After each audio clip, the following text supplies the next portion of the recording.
Hello, friends. Let's talk about rapport.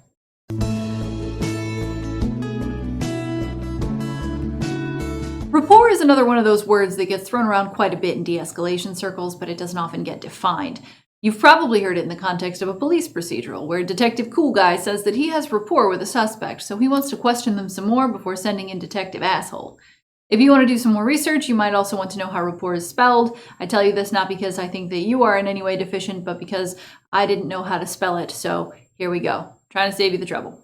Your rapport is your relationship with someone. The better rapport you have, the more cohesive and harmonious your relationship is. This is important to know because in a de-escalation situation, you're not starting out at zero the way most strangers are. If you're de-escalating a stranger, then you're starting with someone who does not like or trust you, or at best, believes that they can use you to accomplish their goals.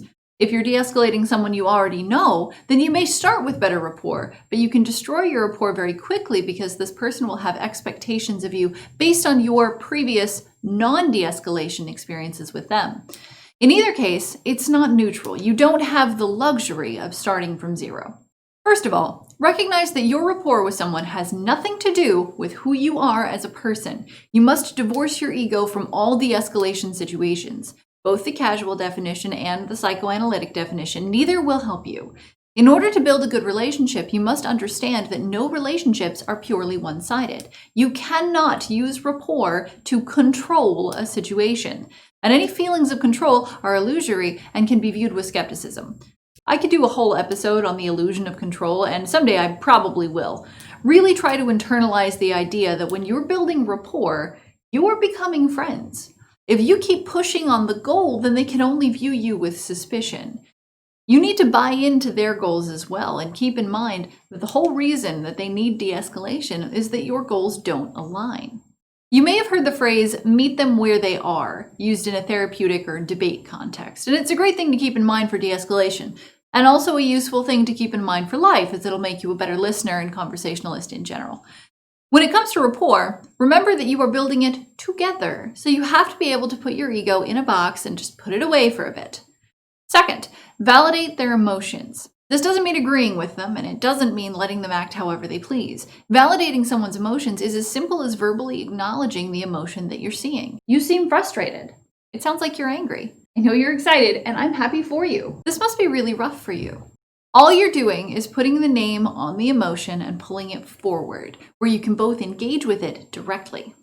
Third, sympathize with the emotion. No matter what it is, there is something that you can agree with and sympathize over. Something small. Sharing an emotion is a quick way to build rapport. You can voice indignation in order to share anger or frustration, express empathy to share in sadness, and while happiness is honestly, people who are too happy aren't normally an issue just because pointing out their behavior is often enough to resolve any behavioral issues that you're having with them. Unless they're manic, mania is something else entirely. Once you're there, on the same emotional page, then you can look at rapport improvement through behavioral techniques like mirroring, eye contact, and breathing synchronization. I don't jump straight to physical techniques because it's extremely manipulative to create the illusion of a relationship and then call that rapport. Rapport is cohesiveness and harmony, and if you're building a false relationship with the sole goal of gaining compliance from someone, you're not building rapport. You're being a manipulative asshat. Reconsider your goals.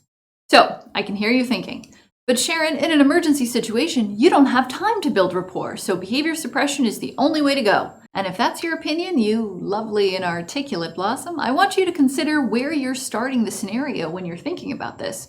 If you're starting at the point where an aggressor is about to attempt to harm themselves or someone else, and there is no other option than behavior suppression because there is no time, then you're starting too late.